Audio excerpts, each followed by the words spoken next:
Hello friends, welcome to my channel science tutorials. तो आज की इस वीडियो में हम लोग बात करेंगे एक बहुत इंपॉर्टेंट टॉपिक की, जो कि है इम्यूनिटी। इस चैप्टर का काफ़ी इंपॉर्टेंट टॉपिक है इम्यूनिटी। देखो, इम्यूनिटी की सबसे पहले डेफिनेशन की बात करते हैं कि डेफिनेशन क्या होती है। तो इम्यूनिटी का मतलब क्या होता है ना। देखो, जब बॉडी किसी भी डिसीज से सफ़र कर रही होती है या कोई भी चीज़ के बॉडी में आती है, फॉरेन पार्टिकल बॉडी में चेंजेस होते हैं, जैसे कि कोल्ड हो गया, कफ हो गया, कुछ भी चीज़ है, तो उससे अगर बंदे की इम्यूनिटी स्ट्रांग है, इम्यूनिटी ही चीज़ होती है जिसकी हेल्प से वो किसी भी डिसीज से लड़ सकता है। जितनी स्ट्रांग इम्यूनिटी, उतना स्ट्रांग पर्सन होगा किसी भी डिसीज से लड़ने के लिए। ठीक, तो इम्यूनिटी वो चीज़ होती है जिसकी हेल्प से एक पर्सन पर्टिकुलर किसी भी डिसीज से लड़ सकता है, चाहे कोल्ड हो, कफ हो या कोई भी बड़ी सी दिक्कत हो। ऑलराइट, तो आज की इस वीडियो हम लोग दो तरह की इम्यूनिटी पढ़ेंगे, एक acquired immunity and innate immunity. देखो, इनेट इम्यूनिटी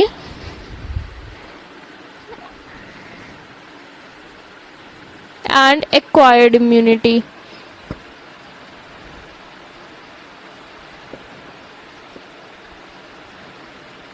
इनेट इम्यूनिटी जो होती है वो फ्रॉम बर्थ होती है, यानी कि बचपन से ही सब में होती है, फ्रॉम बर्थ।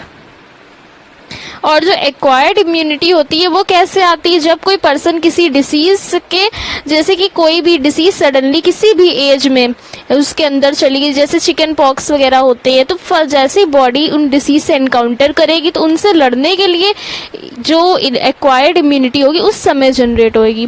तो इसको कह सकते हैं इस तरह से मेमोरी की तरह वर्क करता है। इसका कॉन्सेप्ट थोड़ा सा लेंदी है, पहले इनेट इम्यूनिटी पढ़ेंगे, उसके बाद एक्वायर्ड इम्यूनिटी एक्सप्लेन करेंगे डिटेल में। ऑलराइट, तो देखो, इनेट इम्यूनिटी में होता क्या है कि देखो, इम्यूनिटी का मतलब ही यही होता है कि किसी डिसीज से लड़ना।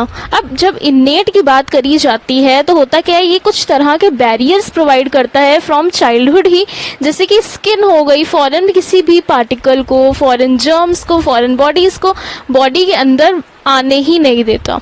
तो ये काम चाइल्डहुड से ही होता है और ये काम इनेट इम्यूनिटी का होता है। फॉरेन बॉडीज, फॉरेन पार्टिकल्स आ नहीं सकते, जैसे कि टीयर्स हो गए, माइक्रोबियल ग्रोथ नहीं होती है टीयर्स की वजह से, जो आंसू होते हैं, HCl प्रेजेंट होता है स्टमक में, तो माइक्रोब्स ग्रो नहीं कर पाते स्टमक में। इस तरह से जो नेचुरली सब में प्रेजेंट होता है वो आता है इनेट इम्यूनिटी के अंदर। ठीक, तो एक तरह से ये बैरियर्स प्रोवाइड करता है इनेट इम्यूनिटी, जो कि बचपन से ही, चाइल्डहुड से ही प्रेजेंट होते हैं सबके में, जैसे स्किन वगैरह होती है। तो अब डिटेल में इनेट इम्यूनिटी की बात कर लेते हैं पहले हम लोग।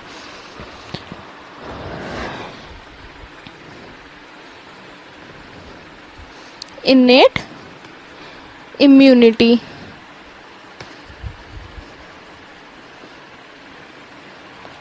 तो इसमें सबसे पहले आते हैं फिजिकल बैरियर्स। जो बैरियर्स होते हैं, चार तरह के बैरियर्स प्रोवाइड करता है ये innate immunity.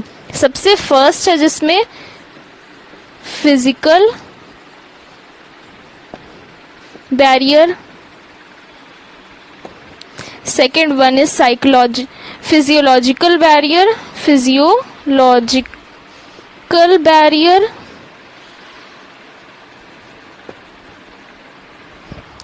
cellular barrier, and third one is cellular barrier, and fourth one is cytokine barrier.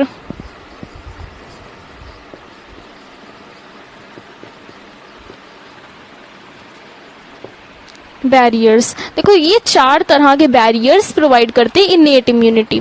ठीक, फिजिकल बैरियर क्या होगा हमारा, जो स्किन होती है, स्किन होती है हमारी, स्किन की वजह से कोई भी फॉरेन पार्टिकल डायरेक्टली बॉडी के अंदर एंटर नहीं कर सकता, तो वो आएगा फिजिकल बैरियर में। ठीक, स्किन हो गई, जैसे एपिथेलियल लाइनिंग होती है, म्यूकस लाइनिंग, म्यूकस कोटिंग होती है, कहाँ पे, रेस्पिरेटरी ट्रैक्ट में होती है, गैस्ट्रोइंटेस्टिनल ट्रैक्ट में होती है, यूरिनरी ट्रैक्ट में होती है, तो वो सारी आती हैं फिजिकल बैरियर में। ठीक, जो स्किन वगैरह हो गई, epithelial lining, mucus coating the respiratory tract, gastrointestinal tract, physiological barriers में क्या आएंगे? अब देखो फिजियोलॉजिकल बैरियर्स में आएंगे सलाइवा,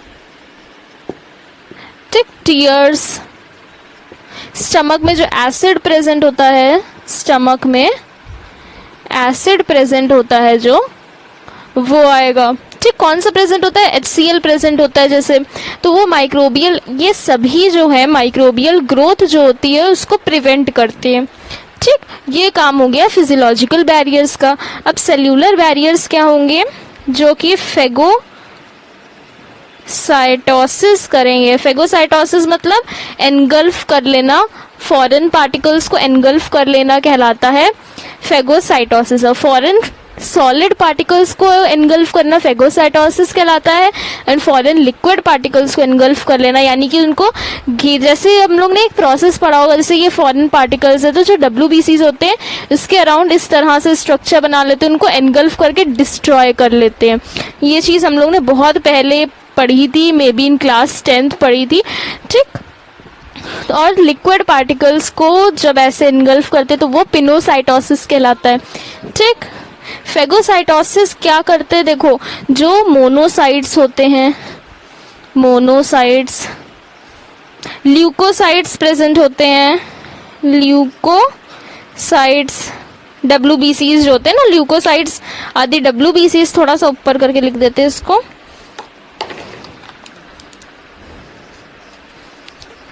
सेल्यूलर बैरियर्स, ठीक। जो ल्यूकोसाइट्स प्रेजेंट होते हैं, ल्यूकोसाइट्स में कौन सा leucocyte? PMNL, polymorpho nuclear leucocyte. Basically specially यही जो ल्यूकोसाइट होता है यही करता है, ठीक, पॉलीमॉर्फो न्यूक्लियर ल्यूकोसाइट, ठीक। और लिम्फोसाइट्स जो होते हैं, नेचुरल किलर लिम्फोसाइट्स होते हैं, नेचुरल, थोड़ा सा बहुत हौच पौच हो गया है, वीडियो पॉज करके समझने की कोशिश करना। ऑलराइट, नेचुरल किलर्स जो होते हैं लिम्फोसाइट्स, वो सारे हो गए। साइटोकाइनेज बैरियर्स क्या होते हैं? ये भी बहुत इंपॉर्टेंट पॉइंट है साइटोकाइनेज बैरियर्स का।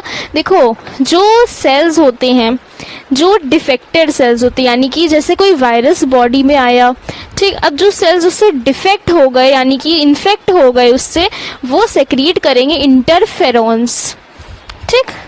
जो इन्फेक्टेड सेल्स होते हैं, इन्फेक्टेड सेल्स होते हैं वो इंटरफेरॉन्स सेक्रीट करेंगे। इंटरफेरॉन्स का काम क्या होगा?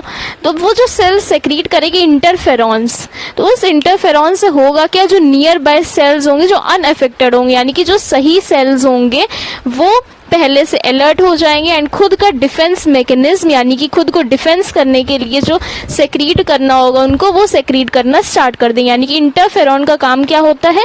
नियर बाय सेल्स को अलर्ट करना, यानी कि जो उनके जो इन्फेक्टेड सेल्स के आसपास सेल्स, नॉर्मल सेल्स प्रेजेंट है, उनको अलर्ट करना, और वो फिर अलर्ट होने के बाद अपना डिफेंस स्टार्ट कर देते हैं, ठीक। तो यहाँ पे इनेट इम्यूनिटी का टॉपिक हमारा एंड हो गया। अब बात करते हैं acquired immunity.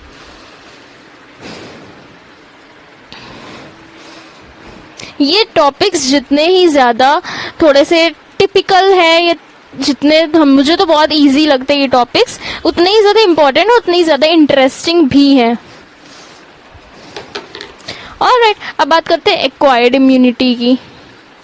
Acquired immunity, acquired immunity तब होती है जब कोई पर्सन किसी डिसीज से एनकाउंटर होता है फर्स्ट टाइम या सेकेंड टाइम, वो बात की बात है, लेकिन जब कोई पर्सन किसी डिसीज से एनकाउंटर होता है तो उसके अगेंस्ट रिलीज होने लगती है, डिसीज के जो पैथोजन उसकी बॉडी में एंटर करता है उसके अगेंस्ट क्या होता है? रिलीज होने लगती है एंटीबॉडीज।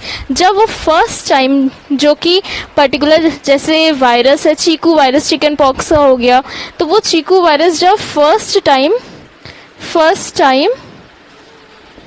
जब वायरस या बैक्टीरिया, कोई भी चीज़ हो, वायरस, बैक्टीरिया, फंजाई, किसी कोई भी पैथोजेनिक चीज़ हो, वो बॉडी में फर्स्ट टाइम एंटर करेगी, यानी कि एक पर्सन को जब फर्स्ट टाइम डिसीज़ होएगी तो वो प्राइमरी रेस्पॉन्स जनरेट होगा उस पर्सन की बॉडी में।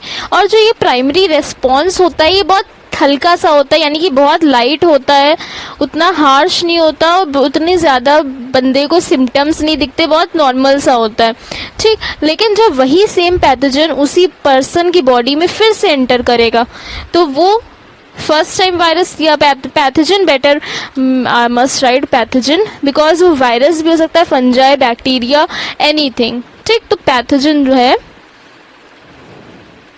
जब वो सेकेंड टाइम बॉडी में जाएगा, same pathogen is the keyword, जब वो सेकेंड टाइम बॉडी में जाएगा तब वो जनरेट करेगा सेकेंडरी रेस्पॉन्स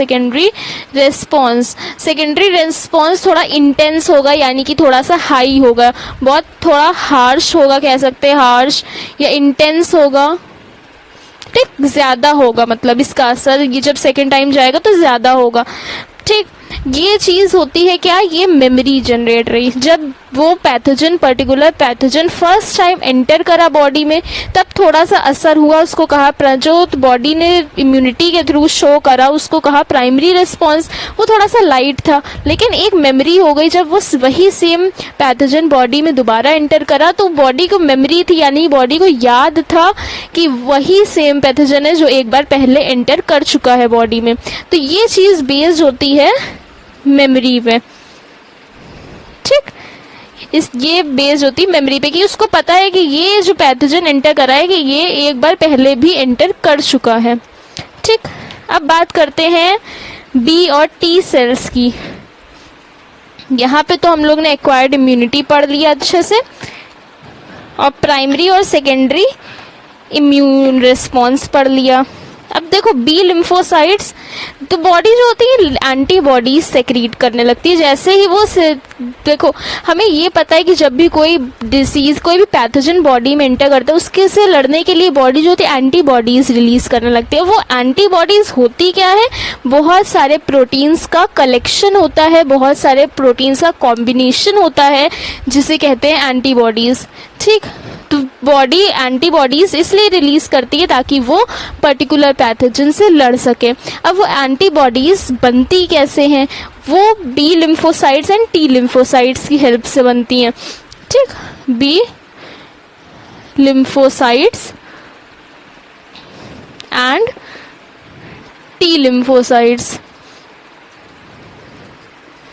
बी लिम्फोसाइट्स का क्या काम होता है, वो जो एंटीबॉडीज होती है यानी कि प्रोटीन की बनी होती है, उनको बहुत लार्ज अमाउंट में उनका सेक्रीशन करना काम होता है बी लिम्फोसाइट्स का, यानी कि B lymphocytes releases army of protein made antibodies,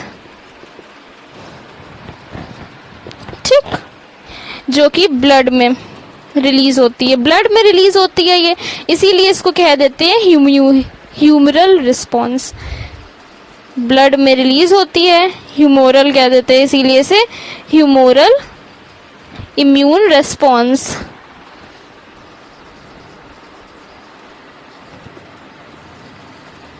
ठीक। ये ब्लड में रिलीज होती है इसीलिए ही इसे हम लोग कहते हैं ह्यूमोरल इम्यून रेस्पॉन्स, ठीक। अब बी लिम्फोसाइट्स का काम हो गया कि ये एंटीबॉडीज रिलीज कराना।